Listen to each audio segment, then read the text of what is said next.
तो बच्चों कैसे हैं आप लोग? तो एक बार फिर से बायोनिधि आपके सामने है, एक नया चैप्टर लेके माइक्रोब्स इन ह्यूमन वेलफेयर। बहुत व्हाट इज़ अ माइक्रोब? आप कॉमन सेंस में किसको माइक्रोब कहेंगे? प्रेजेंट, ओमनी प्रेजेंट का मतलब समझते हैं आप लोग? ओमनी प्रेजेंट, एवरीवेयर, यत्र तत्र सर्वत्र, जहाँ पे भी आप सोचे वहाँ पे भी मिल सकते हैं ये।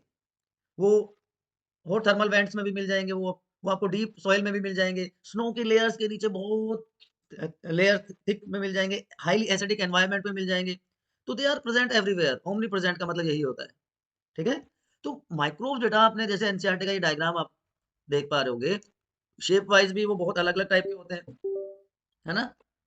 स्फेरिकल, रोड शेप्ड, फ्लैजिलेटेड, ये हाइली मैग्नीफाइड व्यूज़ आप देख पा रहे होंगे, ठीक है? तो माइक्रोब्स डाइवर्स प्रोटोजोन्स हैं, बैक्टीरियाज़ हैं, फंजाई हैं, माइक्रोस्कोपिक प्लांट्स या वायरस, वायरॉइड्स, प्रायोन्स हो सकते हैं, जिनको हम नॉर्मली नेकेड आई से नहीं देख पाते, उनको हम माइक्रोब्स कहते हैं। बट ये माइक्रोब्स डबल हेडेड स्वॉर्ड की तरह है, दो-धारी तलवार की तरह है। ये बेनिफिशियल भी है हमारे लिए, बट ये बहुत सारे डिजीज़ भी कॉज़ करते हैं ह्यूमन बीइंग्स में। ये कार्ड आपको दिखाई दे रहा है और इसी से मिलता-जुलता एक और प्रोडक्ट होता है जिसको कहते हैं योगार्ट। तो लैक्टो एसिड बैक्टीरिया जिनको हम कॉमनली एलएबी या लैब कह देते हैं, वो मिल्क में ग्रो करते हैं और मिल्क को कर्ड में चेंज कर देते हैं। ठीक है? अब जो ये योगार्ट है बच्चों, this yogurt is produced by Lactobacillus की ही दूसरी स्पीशीज़ होती है bulgaricus. Lactobacillus bulgaricus. Clear to everyone?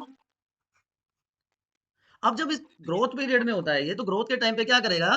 During growth it convert, जो इसमें एसिड प्रेजेंट है ना, लैक्टो एसिड बैक्टीरिया, तो इसका जो एसिड है वो कोएगुलेट कर जाता है and after coagulation it provide digestion of milk protein, तो मिल्क प्रोटीन के डाइजेशन में हेल्प कर देता है। Clear to everyone? यहाँ तक कोई कंफ्यूजन? और ये जो कर्ड है, जो कर्ड बनता है ना लैक्टिक एसिड बैक्टीरिया की वजह से, कर्ड में होता है विटामिन बी 12, तो जो इसकी न्यूट्रिशनल वैल्यू है मिल्क की वो भी बढ़ गई, तो इसलिए एडवाइस किया जाता है कि मिल्क से बेटर कर्ड हम खा सकते हैं। तो स्टार्टिंग कैसे होती है कर्ड फॉर्मेशन, क्या आपको पता है? एक स्मॉल अमाउंट ऑलरेडी जो पहले से सॉरी कर्ड होता है उसको फ्रेश मिल्क में ऐड किया जाता है, जिसको हम कहते हैं स्टार्टर या इनोक्यूलम, और उसके बाद कुछ टाइम के लिए, कुछ आवर्स के लिए उसको रख दिया जाता है and it produces curd. Clear to everyone? यहाँ तक कोई कंफ्यूजन किसी को? तो पहला प्रोडक्ट है, तो कर्ड बनाने वाला बैक्टीरिया कौन सा हो गया? Lactobacillus acidophilus. क्लियर? और योगर्ट बनाना है तो बल्गैरिकस ऐड कर देंगे, है ना? तो कैसीन जो मिल्क प्रोटीन है उसके डाइजेशन के लिए बहुत हेल्पफुल होता है। लैब एक और काम करता है बच्चों, लैक्टिक एसिड जो बैक्टीरिया है it prevents growth of pathogenic bacteria, जो हमारे डाइजेस्टिव ट्रैक्ट में प्रेजेंट होते हैं उसकी ग्रोथ को भी रोकता है। इसके अगर नेचर की बात करें तो ये ग्राम पॉजिटिव बैक्टीरिया है, जो कि एसिड टॉलरेंट है और ये प्रोड्यूस होता है as a end product of carbohydrate fermentation. Carbohydrate का जो फर्मेंटेशन होता है उसका एंड प्रोडक्ट क्या होता है? Lactic acid bacteria. कैसे होगा अगर मैं आपको रिएक्शन बताऊं, तो लैक्टोबैसिलस सॉरी लैक्टोज शुगर होती है, ये लैक्टोज शुगर, लैक्टोज हमने लैकोप्रोन पढ़ा है, किसमें कन्वर्ट हो जाएगा? गैलेक्टोज और ग्लूकोज में। और जब इसका ग्लाइकोलाइसिस होगा बच्चों, तो ग्लाइकोलाइसिस के बाद पायरुविक एसिड बनेगा और ये पायरुविक एसिड बना देगा lactic acid. Clear to everyone? Clear? चलिए, तो ये अलग-अलग फॉर्म में होता है, लैक्टोबैसिलस, ल्यूकोनोस्टोक, लैक्टोकोकस, स्ट्रेप्टोकोकस, ये इसके डिफरेंट ऑर्डर्स हैं। चलें आगे? अब दूसरा जो इंपॉर्टेंट पार्ट आ जाता है इसमें बच्चों, दैट इज यीस्ट, जिसको हम बेकर्स यीस्ट या सैक्रोमाइसिस सर्वेसी भी कहते हैं। सैक्रोमाइसिस सर्वेसी वाइडली यूज होता है ब्रेड मेकिंग में, ब्रेड इंडस्ट्री में, इसलिए इसको बेकर्स यीस्ट भी कहा जाता है। होता कैसे है प्रोसेस देखिए, जो व्हीट फ्लोर होता है बच्चों, उसकी निडलिंग कर देते हैं, आटा गूंदना कहते हैं ना जिसको,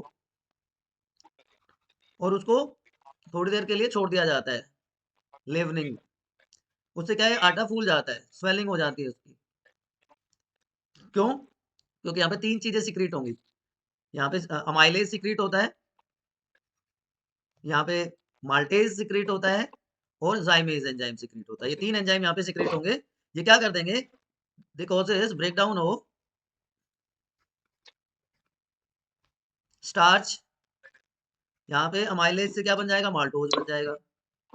माल्टेज से क्या हो जाएगा? माल्टेज क्या कर देगा? इस माल्टोज का ब्रेकडाउन कर देगा ग्लूकोज में। और जो जाइमेज है वो कॉजेज फर्मेंटेशन ऑफ माल्टोज, जिसकी वजह से CO2 गैस प्रोड्यूस होती है और इथेनॉल प्रोड्यूस होगा। क्लियर? तो 100 types of breads are formed. Sour bread, alcoholic bread, brown bread, ये ब्रेड, वो ब्रेड, आपने बहुत सारी सुनी है, बहुत सारी खाई भी होंगी, है ना? गार्लिक ब्रेड, ये वो सब आजकल मार्केट में अवेलेबल है। यहाँ तक कोई कंफ्यूजन है किसी को? पक्का चले आगे हम लोग। तो जो डो होता है ना, वो इंपॉर्टेंट होता है, वो इंपॉर्टेंट रोल प्ले करता है। इसी तरह और प्रोडक्ट्स की हम बात कर लेंगे, चाहे वो इडली है, डोसा है, दूसरे हाउस होल्ड प्रोडक्ट हैं जो मेनली किचन में यूज करते हैं, जैसे उनकी मैं बात कर रहा हूँ बेसिकली। इडली डोसा है, चलिए मैं बता देता हूँ आपको इडली डोसा का कंसेप्ट भी क्या होता है। इडली डोसा में राइस या ब्लैक ग्राम यूज किया जाता है। इसका कर दिया फर्मेंटेशन, इसका हो गया फर्मेंटेशन, ओवरनाइट छोड़ दो, 3 घंटे से लेके 12 आवर्स तक इसको छोड़ दिया जाता है। और इसमें क्या ऐड करते हैं? इसमें ऐड किया जाता है बच्चों ल्यूकोनोस्टोक, अभी मैंने बताया था ना, उसी ऑर्डर का है, या स्ट्रेप्टोकोकस इसमें ऐड कर देते हैं। ये ऐड करने के बाद अब हमारा काम हो गया आसान कि अब बन जाएगा इसका बैटर। अब एनसीईआरटी में अगर आपको याद हो, आपने एनसीईआरटी पढ़ी हो, तो उसमें क्वेश्चन है which metabolic pathway causes formation of CO2, है ना? एनसीईआरटी का क्वेश्चन है, आप एक बार एनसीईआरटी बुक में देखोगे तो वहां पे क्वेश्चन दिया हुआ है कौन सा मेटाबॉलिक पाथवे है, विच मेटाबॉलिक पाथवे। ठीक, तो अब आप बता पाओगे? अभी हमने देखा जो बैटर बना इडली का, वो किससे बना? फर्मेंटेशन प्रोसेस के थ्रू बना। फर्मेंटेशन प्रोसेस में क्या होगा? एरोबिक या अनएरोबिक रेस्पिरेशन हो सकता है। एरोबिक या अनएरोबिक रेस्पिरेशन कौन सा हो सकता है? अनएरोबिक रेस्पिरेशन होता है मेनली, और CO2 गैस रिलीज होती है। क्लियर? और ये जो पफीनेस है डो की, वो जो उसमें होल बन जाते हैं, वो due to release of this carbon dioxide gas. तो जो मेन बैक्टीरिया जो ये CO2 प्रोड्यूस करता है बच्चों, उसका नाम है ल्यूकोनोस्टोक मिजेंटोडिस। ल्यूकोनोस्टोक मिजेंटेरोइड्स, ल्यूकोनोस्टोक मिजेंटेरोइड्स। लेकिन जो लैक्टिक एसिड का फर्मेंटेशन है, आपको याद रखना है, लैक्टिक एसिड का जो फर्मेंटेशन है वो CO2 प्रोड्यूस नहीं करता, ये आपको ध्यान रखना है। Lactic acid fermentation do not produce carbon dioxide gas. Clear? चलें आगे। तो इडली डोसा का कंसेप्ट आपको समझ में आ गया। चलिए अब बात करते हैं दूसरे प्रोडक्ट्स की। कुछ लोकल प्रोडक्ट्स हैं जो फर्मेंटेड होते हैं, जैसे टोडी है, फर्मेंटेड फिश है, सोयाबीन है। साउथ इंडिया में ट्रेडिशनल एक ड्रिंक बनाई जाती है पाम के सैप को फर्मेंट करके, ठीक है? उसके अलावा इसी तरह के प्रोडक्ट की हम बात करें तो एक होता है टोफू, बनता है जापान में सोयाबीन के फर्मेंटेशन से। इसमें कम फैट होता है और कम ग्लैक्टन होता है, इसलिए ये बेनिफिशियल होता है। और नेट, और जो कहते हैं ना, जो जापान के लोग ज्यादा जिंदा रहते हैं, वो इसी का यही रीजन है, क्योंकि जो एलर्जिक पर्सन में भी लॉन्गेटिविटी बढ़ा देता है। इसी तरह का एक प्रोडक्ट और होता है बेटा नेटो, ये भी सोयाबीन फर्मेंटेशन का प्रोडक्ट है, और ये आर्टरी ब्लॉकेज को हटाता है, आर्टरी ब्लॉकेज को हटाने का काम करता है, इसलिए उसको सुपर फूड भी कहा जाता है। आजकल बहुत कंसेप्ट है सुपर फूड्स का। इसी तरह का एक प्रोडक्ट बनता है सूफू, चाइना में। उसके बाद मैंने आपको दिखाया था फर्मेंटेड फिश, फर्मेंटेड फिश से सॉसेज बनाए जाते हैं, फर्मेंटेड फिश से पिकल्स बनाए जाते हैं। जो फर्मेंटेड बैम्बू शूट है, जो टेंडर बैम्बू शूट है, उसको फर्मेंटेशन के बाद एज ए फूड यूज किया जाता है। क्लियर? और ये फर्मेंटेड सोयाबीन का मैंने ऑलरेडी आपको टोफू नेटो के प्रोडक्ट्स बता दिए। अब बात करते हैं दूसरे प्रोडक्ट्स की। हाउस होल्ड में ही जो दूसरा प्रोडक्ट है उसकी बात करते हैं, दैट इज आप सबका लाडला दुलारा प्यारा, आजकल तो मतलब बच्चे इसके बिना रह ही नहीं पाते, यस, चीज। तो चीज को पढ़ाने से पहले मैं एक्सपेक्ट करूंगा आप लोग एक बार चीज कर दें, because smile increases your face value. तो एक बार चीज कर दीजिए कमेंट सेक्शन में, फिर आगे चलते हैं। से चीज, ओके ओके, ये लीजिए चीज। ओल्डेस्ट फूड आइटम है बच्चों, चीज is one of the oldest food item. अब इसमें बहुत सारी वैरायटीज मिलती हैं। क्यों मिलती हैं varieties? Large number of varieties. देखो, चार बातें हैं। टेक्सचर की वजह से, ध्यान देना आप लोग, टेक्सचर की वजह से, फ्लेवर की वजह से, टेस्ट की वजह से, and type of microbe used. कौन सा माइक्रो ऑर्गेनिज्म यूज किया जा रहा है, ठीक है। तो स्विस चीज जिसमें लार्ज होल्स होते हैं, आपने टॉम एंड जेरी देखा होगा ना, उसमें दोनों लड़ते रहते हैं, तो वहां पे जो होता है स्विस चीज, मैं बात करूंगा, बताऊंगा क्या होता है, कैसे प्रोड्यूस होता है, लेकिन पहले हम बात करेंगे कि वाटर कंटेंट के बेसिस पे तीन टाइप का चीज होता है। वाटर कंटेंट के बेस पे तीन टाइप का चीज आपको देखने को मिलता है: soft, semi hard and hard. अगर वाटर कंटेंट 50 टू 80% है बच्चों, 50 टू 80% वाटर कंटेंट सॉफ्ट हो जाएगा, 45% के आसपास है तो सेमी हार्ड होगा, और अगर 40% से कम है, less than 40%, then it is called hard cheese. Clear to everyone? अब कैसे प्रोड्यूस होता है, देखिए, लैक्टिक एसिड बैक्टीरिया है हमारे पास, उसमें हमने रेनिन एंजाइम के साथ उसकी कर्डलिंग कर दी, ठीक है, कर्डलिंग हो गई। और इसके अलावा हम फ्रूट एक्सट्रैक्ट भी डाल सकते हैं। विथेनिया को नॉर्मली ऐड किया जाता है एज फूड एक्सट्रैक्ट। अब दो तरह का और चीज होता है, अनराइपेंड, यहाँ पे मैं कर देता हूँ unripened and ripened cheese. Wait wait wait wait wait, colour change करते हैं, अनराइपेंड एंड राइपेंड चीज। अगर स्किम्ड मिल्क को, हमारे पास जो स्किम्ड मिल्क है, उसको अगर हम इनोकुलेट करें, इनोकुलेशन करने के बाद लैक्टोबैसिलस या सैक्रोमाइसिस ऐड कर दें, वे बन जाएगा, एक्सेस वे को ड्रेन कर दिया जाएगा, और जो चीज बनेगा उसको अनराइपेंड चीज कहेंगे। क्लियर? लेकिन अगर अनराइपेंड चीज को ब्राइन में रख दें, एक्वा सॉल्यूशन ऑफ NaCl में रख दें, और एक महीने से लेकर 16 मंथ तक उसकी राइपनिंग करें विद स्ट्रेन्स ऑफ बैक्टीरिया और फंजाई, तो वो क्या कहलाएगा? राइपेंड चीज। याद रहेगा आपको? तो राइपेंड और अनराइपेंड चीज, समझ में आ गई बात? अब हम बात करते हैं हमारे स्विस चीज की, जो मैं बता रहा था आपको, टॉम एंड जेरी वाला चीज जो है, that is Swiss cheese. Large holes क्यों होंगे? आपको पता है लार्ज होल्स क्यों होते हैं? CO2 की वजह से, है ना, CO2 गैस वहां पे प्रोड्यूस होती है। यहाँ पे कौन सा माइक्रोब यूज किया जाता है? बहुत बहुत बहुत इंपॉर्टेंट है बच्चों, याद रखना है आपको, प्रोपियोनी बैक्टीरियम शेरेमेनी, प्रोपिनियो बैक्टीरियम शेरेमेनी, याद रखना है, नाम याद रखना है। इसके अलावा एक और इंपॉर्टेंट चीज होता है, चीज चीज क्या है ये? चीज चीज चीज चीज बहुत ज्यादा चीज, रॉकफोर्ट चीज, है ना। रॉकफोर्ट चीज किसके किसकी वजह से प्रोड्यूस होता है? प्रोपियोनोबैक्टीरियम रॉकफोर्टी। आसान हो गया ये तो याद रखने में, है ना। वो शेरेमेनी से क्या बना? स्विस चीज बना, और रॉकफोर्टी से रॉकफोर्ट चीज बन गया। Clear to everyone? ये फंजाई है बच्चों, याद रखना, ये फंजाई है। इसके अलावा बहुत सारे और टाइप के चीज होते हैं। कैम्बर्टी चीज होता है, कैम्बर्टी चीज, जिसको कैम्बर्ट चीज कहते हैं, ये भी फंगस से, प्रोपियोनोबैक्टीरियम कैम्बर्टी से मिल जाएगा आपको। चेडार चीज, ये आजकल बहुत ट्रेंड में है। चेडार, सॉरी, चेडार चीज बहुत ज्यादा अमाउंट में, मैक्सिमम अमाउंट में CO2 यहाँ से रिलीज होती है। और आप सबका दुलारा प्यारा जग, मतलब आजकल के बच्चों को, आप लोगों को इसके बिना तो शायद खाना ही हजम नहीं होता, मोजरेला चीज। लेकिन आपको ये नहीं पता कि ये सबसे जल्दी खराब होने वाला चीज है, शॉर्टेस्ट लाइफ स्पेन है इसका चीज में से, शॉर्टेस्ट लाइफ स्पेन वाला चीज मोजरेला चीज, ठीक है। तो ये तो dairy product, household product में माइक्रोब से हमने यूज देख लिए।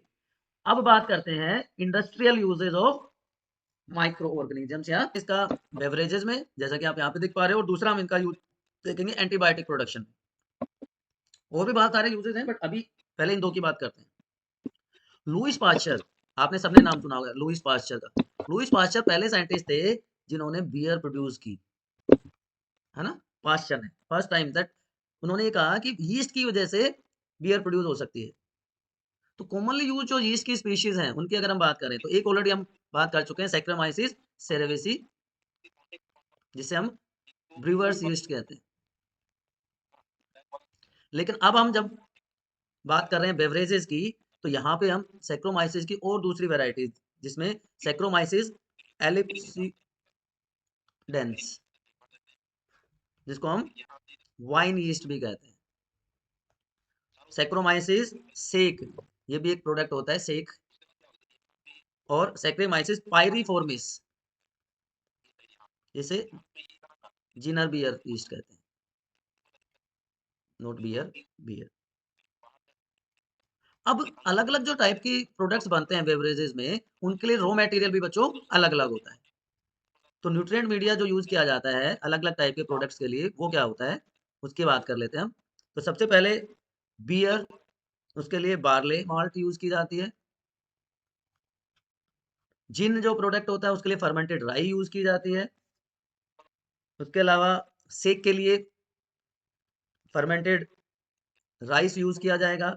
वोदका के लिए पोटैटो यूज किए जाते हैं। उसके अलावा जो आपकी वाइन है, ब्रांडी है, उसके लिए फर्मेंटेड जूसेस यूज किए जाते हैं। और रम के लिए बच्चों मोलासेस यूज किया जाता है, फर्मेंटेड मोलासेस यूज किए जाते हैं। विस्की के लिए सीरियल्स यूज कर सकते हैं, विस्की के लिए सीरियल्स यूज किए जाते हैं। तो ये न्यूट्रिएंट मीडिया होता है अलग अलग टाइप के बेवरेजेस प्रोड्यूस करने के लिए। Clear to everyone? तो अब होता क्या है, कैसे पूरी प्रोसेस परफॉर्म होती है, चलिए देखते हैं।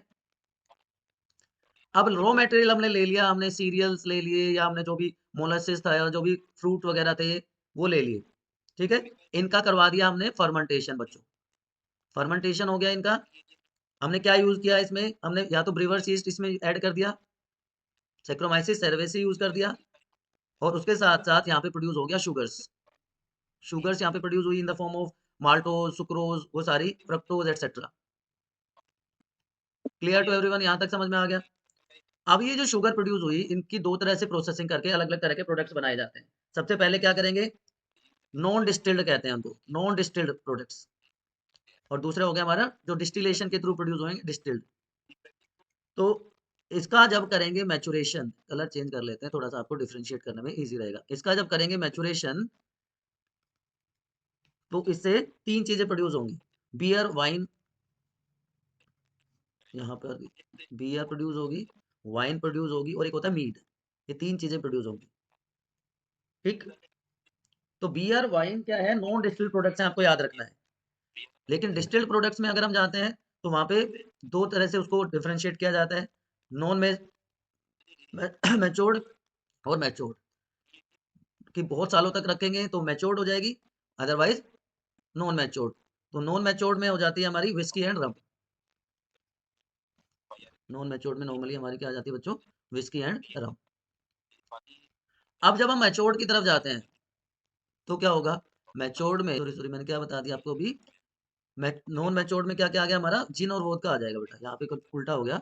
नॉन मैच्योर्ड में आपका जिन और वोदका आ जाएगा, जो फ्लेवर्ड और नॉन फ्लेवर्ड हो सकता है। और मैच्योर्ड में हमारा आ जाएगा विस्की और रम। कहते हैं ना, जितनी ज्यादा पुरानी होती है वो उतनी ही महंगी हो जाती है। अब इनको क्या करते हैं मैच्योरेशन के लिए, इनको क्या करते हैं, ये बहुत इंपॉर्टेंट है, याद रखना आप। ओक, ओक में स्टोर किया जाता है, ओक के बड़े बड़े बैरल्स बना लिए जाते हैं। क्यूरकस रूबर इसको कहते हैं, साइंटिफिकली क्यूरकस रूबस, या ओक में इसको सालों तक कंटिन्यूअसली इसको रखा जाता है, ठीक है। और जो मैं मीड बता रहा था अभी, मीड जो वर्ड आया था वो क्या होता है, ये भी फर्मेंटेड ड्रिंक है जो हनी और वाटर से बनता है, ग्रीस में बनता था। और ये पहला फर्मेंटेड प्रोडक्ट था, first fermented product was mead, जो ग्रीस में बनाया गया था, हनी और पानी को मिला के। तो एक पाथवे दिया हुआ है आपकी एनसीईआरटी बुक में, अगर आपको याद होगा, इथेनॉल पाथवे दिया हुआ है, उसको एक बार हम रिकैप कर लेते हैं। कि ग्लूकोज मॉलिक्यूल होता है जो कि 6 कार्बन कंपाउंड है, और यहाँ पे दो एटीपी मॉलिक्यूल की फॉर्मेशन होगी एडीपी से, और बन जाएगा ग्लाइकोलाइसिस के थ्रू पायरुवेट या पायरुविक एसिड। ग्लाइकोलाइसिस हुआ ग्लूकोज से, ग्लाइकोलाइसिस से पायरुवेट या पायरुविक एसिड की फॉर्मेशन हो गई। अब ये हो गया 3 कार्बन कंपाउंड, तो इसके दो मॉलिक्यूल बनेंगे। अब यहाँ से CO2 is released, carbon dioxide gas निकलती है, तो 2 एसिटल्डिहाइड की फॉर्मेशन हो जाती है, ये आपके एनसीईआरटी में दिया हुआ है। और एसिटल्डिहाइड से बन जाएगा रिडक्शन के बाद बच्चों क्या बन जाएगा? इथेनॉल, जिसको नॉर्मली लोग कहते हैं अल्कोहल। तो ये पाथवे होता है। क्लियर? यहां तक कोई कंफ्यूजन है किसी को? चलें आगे। चलिए अब बात करते हैं हमने लिकर इंडस्ट्री की बात कर ली। लिकर में अलग अलग कहाँ पे क्या क्या प्रोडक्ट प्रोड्यूस होते हैं। विस्की, ब्रांड, रम, ये डिस्टिल्ड प्रोडक्ट हो गए। Wine, beer, non distilled product हो गए। और अलग अलग रॉ मटेरियल की हमने बात कर ली, है ना। और डिस्टिलेशन क्यों जरूरी है बच्चों, विस्की का पता है आपको? अलग अलग प्रोडक्ट्स की हमने बात कर ली। हमने विस्की, ब्रांडी, रम जो कि डिस्टिल्ड प्रोडक्ट्स होते हैं। Wine, beer, non distilled product होते हैं। बेटा डिस्टिलेशन क्यों जरूरी है पता है विस्की का आपको? क्यों? उससे ज्यादा और फर्दर फर्मेंटेशन नहीं होगा, अदरवाइज विस्की स्पॉइल हो जाएगी। Clear to everyone? यहाँ तक कोई दिक्कत है? तो जो इंडस्ट्रियल प्रोसेसेस के लिए माइक्रोब को यूज किया जाता है ना, उसको कहते हैं ग्रे बायोटेक्नोलॉजी। ऑलरेडी हम बायोटेक्नोलॉजी के यूजेस पढ़ चुके हैं, तो ये है ग्रे बायोटेक्नोलॉजी। चले, यहाँ तक कोई कंफ्यूजन नहीं है आपको? Okay, very good. अब एंटीबायोटिक्स में कैसे यूज किया जाता है?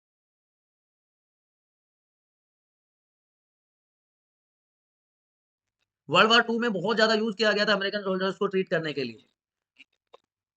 एंटीबायोटिक्स बच्चों याद रखना मेनली बैक्टीरिया और फंजाई से ही ऑब्टेन होते हैं। ऑब्टेन फ्रॉम बैक्टीरिया और फंजाई। एंटीबायोटिक्स जो बैक्टीरिया से प्रोड्यूस होते हैं, उसमें मेनली स्ट्रेप्टोमाइसिन आ गई, टेट्रासाइक्लिन आ गई, नियोमाइसिन आ गई, इरिथ्रोमाइसिन आ गई। ये आपको याद रखने हैं, ये आपको नोट्स में मिल जाएंगे। ठीक है। हाईएस्ट नंबर ऑफ जो एंटीबायोटिक्स हैं they are produce by streptomyces. Streptomyces produces highest number of antibiotics. Highest maximum number is produced by these streptomyces. Clear? यहाँ तक कोई कंफ्यूजन है किसी को आप लोगों में से? अब जो फंगल एंटीबायोटिक्स की मैं बात करूं, फंजाई से जो एंटीबायोटिक्स प्रोड्यूस होते हैं, उसमें कौन कौन सी आ जाती है? आपकी पेनिसिलिन इसी में आती है। पेनिसिलिन इसी में आती है। सबसे पहले प्रोड्यूस हुई थी पेनिसिलियम नोटेटम से, और आजकल यूज होती है कमर्शियल स्केल पे क्राइसोजेनम से। क्राइसोजेनम से कमर्शियल स्केल पे एंटीबायोटिक पेनिसिलिन प्रोड्यूस होती है। इनिशियली क्लेमिंग ने पेनिसिलियम नोटेटम से ऑब्टेन की थी। जेंटोमाइसिन ये दूसरी एंटीबायोटिक है। इसके अलावा सिफेलोस्पोरिन है, बहुत सारी है, आपको ये एक दो याद रख लेनी है। ब्रॉड स्पेक्ट्रम एंटीबायोटिक होती है और एक नैरो स्पेक्ट्रम होती है। ब्रॉड स्पेक्ट्रम एंटीबायोटिक्स वो हैं जो एक वाइड रेंज ऑफ पैथोजेंस के ऊपर एक्ट करती है, जबकि नैरो रेंज स्पीशीज स्पेसिफिक होती है, टू द पॉइंट काम करती है। क्लियर? तो ये तो बात हो गई एंटीबायोटिक्स की। इसके अलावा जो माइक्रोब्स है बाकी दूसरे इंडस्ट्रियल प्रोडक्ट्स में भी उनको यूज किया जाता है। एस्परजिलस नाइजर जो फंजाई है, सिट्रिक एसिड प्रोड्यूस करता है। एसिडोबैक्टर एक्टिस एसिटिक एसिड प्रोड्यूस होता है। क्लोस्ट्रिडियम ब्यूटाइलियम से ब्यूटाइरिक एसिड, और लैक्टोबैसिलस से लैक्टिक एसिड प्रोड्यूस होता है। ये चार मेन एसिड्स हैं जो मेनली प्रोड्यूस होते हैं। क्लियर? यहाँ पे कोई कंफ्यूजन है किसी को? डिटर्जेंट्स हैं, दे आर प्रिपरेशन ऑफ एल्कलीफाइल्स। ठीक है।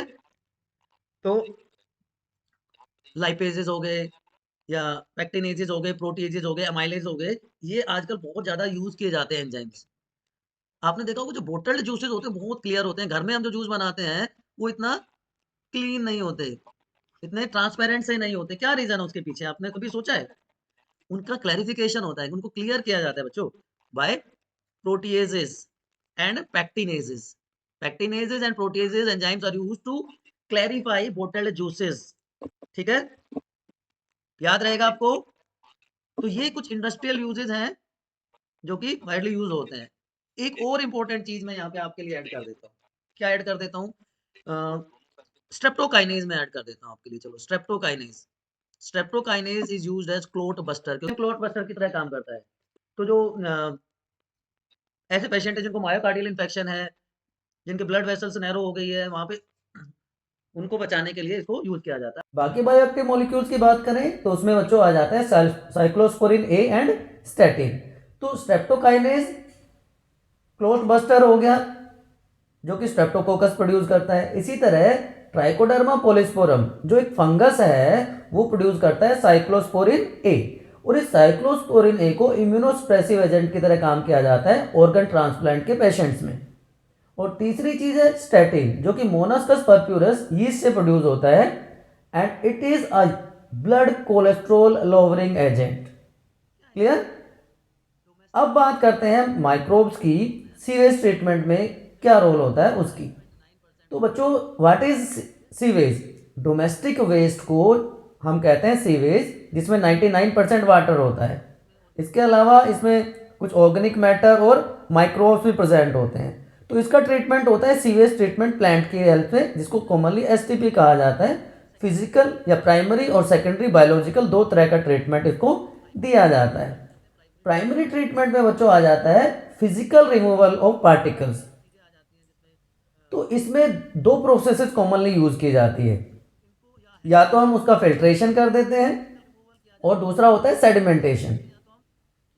तो जो लार्ज इम्प्योरिटीज होती हैं, जिसमें डेब्रिस होता है, फ्लोटिंग डेब्रिस, उसको सिक्वेंशनल फिल्ट्रेशन के थ्रू, चैनल गेट्स होते हैं उसके थ्रू रिमूव कर दिया जाता है। और जो ग्रिट होता है, जो सॉलिड पेबल्स और सॉइल पार्टिकल्स होते हैं, उनको सेडिमेंटेशन के थ्रू रिमूव कर दिया जाता है। अब इससे जो बचा वो बन गया प्राइमरी एफ्लुएंट।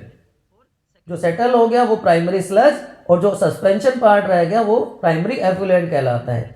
प्राइमरी एफ्लुएंट बच्चों फर्स्ट सेटलिंग टैंक में भेज दिया जाता है फॉर सेकेंडरी ट्रीटमेंट। तो इस पहले वाले ट्रीटमेंट को हम कहते हैं बायोलॉजिकल ट्रीटमेंट, सॉरी जो सेकेंड वाला ट्रीटमेंट है उसको हम कहते हैं बायोलॉजिकल ट्रीटमेंट, जहां पे प्राइमरी एफ्लुएंट को लार्ज एरिएशन टैंक्स में भेज दिया जाएगा और उसको मैकेनिकली एजिटेट किया जाएगा और बाहर से एयर पंप की जाती है। तो एजिटेशन की वजह से प्रॉपर मिक्सिंग हो जाती है। Clear to everyone?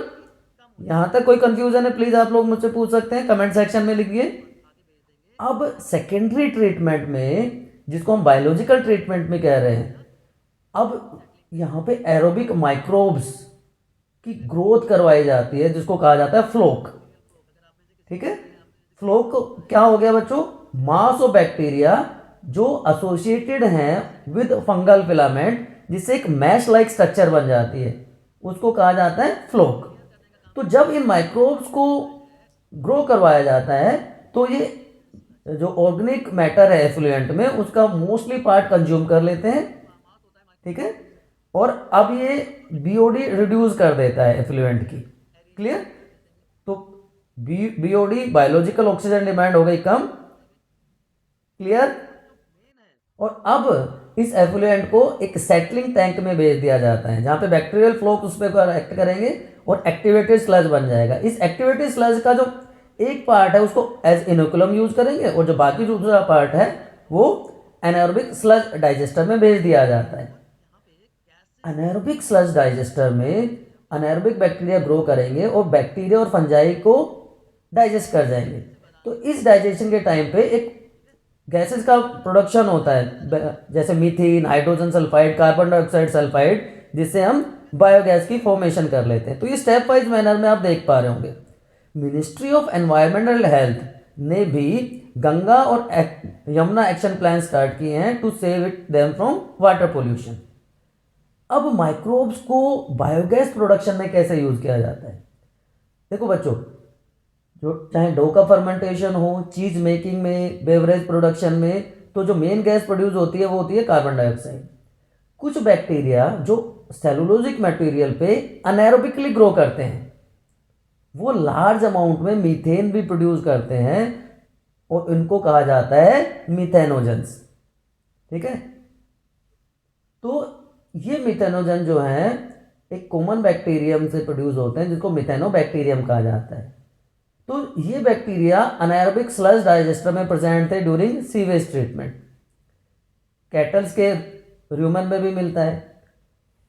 Large amount cellulosic material जो इस कैटल में प्रेजेंट होता है, वो र्यूमन में इस बैक्टीरिया के हेल्प से ब्रेक डाउन हो जाता है सेलुलोज में और न्यूट्रिशन प्रोवाइड करता है कैटल्स को।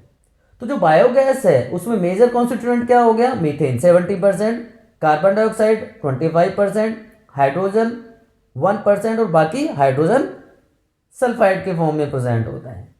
तो ये गोबर गैस मिक्सचर है जहाँ पे लार्जेस्ट अमाउंट किसका है? मीथेन का। ये कॉमन बायोगैस प्लांट है जहाँ पे आप कंक्रीट टैंक देख रहे हो जो 10 से 15 फीट गहरा होता है, जहाँ पे सेलुलोजिक बायोवेस्ट और स्लरी इकट्ठी की जाती है और इसके ऊपर एक फ्लोटिंग कवर रख दिया जाता है। तो जैसे जैसे गैस बनती जाती है ये ऊपर की तरफ आता चला जाता है। इसके अलावा बायोगैस को बाहर निकालने के लिए एक आउटलेट होता है, एक आउटलेट होता है कि जो स्लरी बच गई यूज़ होने के बाद जिसको एज फर्टिलाइज़र या रादर मैन्योर यूज़ किया जाएगा, वो भी यहाँ पे प्रेजेंट होती है। तो एक कॉमन सेटअप है एक बायोगैस प्लांट का जो ट्रेडिशनली यूज़ किया जाता रहा है। यहाँ पे जो ऑक्सीजन की सप्लाई है बायोगैस प्लांट में वो एक नेगेटिव इम्पैक्ट प्रोड्यूस करेगी। Biogas is very good substitute for fuel wood. तो Indian agriculture research institute IARI और Khadi and village industrial commission KVIC ने नए मॉडल्स डेवलप किए हैं बायोगैस प्लांट के, जैसा कि आप इस डायग्राम में देख पा रहे हैं। Microbes as bio control agent. Bio control का मतलब होता है कि बायोलॉजिकल मेथड यूज करना for controlling plant diseases and pest. तो जो बायोलॉजिकल कंट्रोल है वो लेटेस्ट ट्रेंड है इस फील्ड में। तो कॉमनली बैसिलस थोरेंजेनेसिस, जिसको ऑलरेडी हम बायोटेक्नोलॉजी में पढ़ चुके हैं, इसको यूज किया जाता है बटरफ्लाई कैटरपिलर को कंट्रोल करने के लिए। ठीक है। BT इज माइक्रोबियल इंसेक्टिसाइड, याद रखना है आपको। तो ये ड्राइड स्पोर फॉर्म्स में प्रेजेंट होते हैं जिनको वाटर के साथ मिक्स करके और स्प्रे किया जाता है प्लांट पे, जैसे ब्रेसिका या फ्रूट ट्रीज पे, जिस पे इंसेक्ट लार्वा सर्वाइव करते हैं। दूसरा है ट्राइकोडर्मा फंगस, ये रूट इकोसिस्टम में मिलता है और बहुत सारे प्लांट पैथोजेंस को कंट्रोल करने के लिए यूज किया जाता है। ट्राइकोडर्मा स्पीशीज जो है वो फ्री लिविंग होती हैं। क्लियर। तीसरा जो मेजर ग्रुप है वो बैक्यूलोवायरसेस, जिसमें न्यूक्लियोपोलीहेड्रोवायरसेस का जीनस सबसे इंपॉर्टेंट रोल प्ले करता है। ये स्पीशीज स्पेसिफिक है, नैरो स्पेक्ट्रम इंसेक्टिसाइडल इनकी एप्लीकेशंस होती है। तो इनको सबसे ज़्यादा यूज किया जाता है इंटीग्रेटेड पेस्ट मैनेजमेंट में। क्लियर। इंटीग्रेटेड पेस्ट मैनेजमेंट में बहुत ज़्यादा यूज किए जाते हैं और इकोलॉजिकली सेंसिटिव एरियाज में इनको यूज किया जाता है। तो ये तीनों, चाहे वो BT कॉटन है, चाहे वो ट्राइकोडर्मा है, चाहे बैक्यूलोवायरसेस हैं, they are excellent bio control agent. इसके अलावा मार्गोसा को भी यूज किया जाता है जो नीम से ऑब्टेन्ड होता है। डिवाइन और कोलेगो भी जो है कॉमन ट्रेड नेम्स हैं बायो हर्बिसाइड्स के। And lastly microbes as bio fertilizers, quality improve कर दे सॉइल की। तो जो मेन सोर्स जो है बायो फर्टिलाइजर्स के बच्चों, वो है बैक्टीरिया, फंजाई एंड साइनोबैक्टीरिया। याद रहेगा क्या क्या यूज करते हैं? Bacteria, fungi and cyanobacteria are most common source of bio fertilizers. Rhizobium जो एटमॉस्फेरिक नाइट्रोजन को फिक्स करता है लेगुमिनस प्लांट में। इसके अलावा जो एजोटोबैक्टर और एजोस्पाइरुलम बैक्टीरिया हैं वो भी एटमॉस्फेरिक नाइट्रोजन को फिक्स करने के लिए रेस्पॉन्सिबल होते हैं, उसमें हेल्प करते हैं। फ्री लिविंग फॉर्म में बच्चों ये एनरिच करते हैं nitrogen content of the soil. तो Rhizobium, Azotobacter and Azospirillum nitrogen content increase करते हैं सॉइल का। फंजाई भी सिम्बायोटिक एसोसिएशन करते हैं with roots of higher plant, जिनको माइकोराइजा कहते हैं। और सबसे इंपॉर्टेंट, अब ये जो लाइन मैं बोल रहा हूँ, members of Glomus genus form mycorrhiza, जिसको हम वैम कहते हैं, VAM, वेसिकुलर अर्बेसिकुलर मायोराइजा या एंडोमायोराइजा। ठीक है। मायोराइजा में क्या होता है, जो फंगल सिम्बायोंट है ना बच्चों, वो फॉस्फोरस एब्जॉर्ब करता है सॉइल से और उसको पास कर देता है प्लांट्स को। ठीक है। तो ये जो प्लांट्स होते हैं रेजिस्टेंस होते हैं रूट्स को, जो रूट बोर्न पैथोजेंस है उसके अगेंस्ट, हाई सैलिनिटी और ड्रॉट के अगेंस्ट रेजिस्टेंस प्रोवाइड करते हैं, और ओवरऑल जो ग्रोथ और डेवलपमेंट होती है प्लांट्स की उसके लिए बहुत ज़्यादा हेल्पफुल होते हैं। ठीक है। इसी तरह पैडी फील्ड में साइनोबैक्टीरिया इंपॉर्टेंट बायोफर्टिलाइजर की तरह एक्ट करते हैं। Blue green algae organic matter add करता है सॉइल में और सॉइल की फर्टिलिटी इंप्रूव करने में हेल्प कर देता है। एजोला जो है एक बायो फर्टिलाइजर है जो जिसमें साइनोबैक्टीरिया होता है। क्लियर। अर्थवॉर्म को यूज किया जाता है ऑर्गेनिक फार्मिंग में, वर्मी कंपोस्टिंग जिसको हम कहते हैं। वर्मी कंपोस्ट में ह्यूमिक एसिड होता है जो प्लांट ग्रोथ के लिए एक्सीलेंट फैक्टर है। और जो वर्मी कल्चर है वो पीएच उसकी जो न्यूट्रल होती है। ठीक है, अब बात करते हैं पेट्रोक्रोप्स की। ऐसे प्लांट जो पेट्रो लाइक केमिकल्स बनाते हैं या उनसे डराइव किए जा सकते हैं उनको पेट्रोक्रोप्स कहते हैं। ठीक है, तो मेल्विन केविन ने इसको सबसे पहले आइडेंटिफाई किया था। जट्रोपा इसका बेस्ट एग्जाम्पल है, उसके अलावा यूफोर्बिया और हेलियंथस को भी यूज़ किया जाता है। कुछ प्लांट्स ऐसे होते हैं जो बायोमास को लेटेक्स में कन्वर्ट कर देते हैं। यूफोर्बिएसी फैमिली है जिसका बेस्ट एग्जाम्पल। और बायो एनर्जी ऑब्टेन होती है बायोमास से, है ना।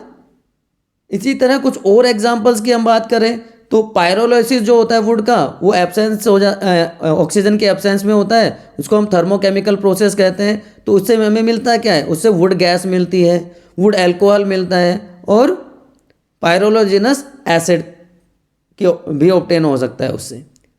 इसी तरह जियामेज है या जी माया है जिसको कहते हैं, वो बायो इथेनॉल के प्रोडक्शन में हेल्पफुल है। तो बहुत सारे ऐसे प्रोडक्ट्स हैं जिनसे पेट्रोल या पेट्रोल लाइक केमिकल्स को ऑब्टेन किया जाता है। होप चीज़ें आपको समझ आई होंगी। Still if you are have any doubt you can ask on your favourite study destination बायोनिति। टेलीग्राम चैनल पे सारे के सारे printed notes, hand written notes, PYQs, MCQs, sample paper सब कुछ अवेलेबल है आप लोगों के लिए। तो आप पढ़ते रहिए, जहाँ जहाँ डाउट आते रहेंगे हमारे से पूछते रहिए। Good luck for your studies, see you soon again.